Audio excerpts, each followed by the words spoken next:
Hello everyone, today we will talk about how to fix or how to solve the problem of keeps freezing on the application of Strava. You will click on settings.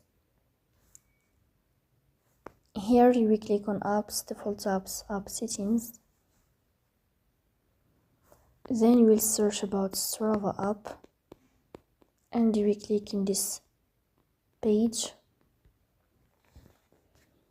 Here in this list of app info, you will click on first stop and you will click OK.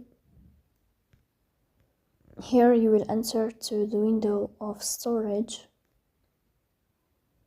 Then we click on clear cache. In the end, you will turn off your phone and you will wait a moment to restart your phone again to fix that problem.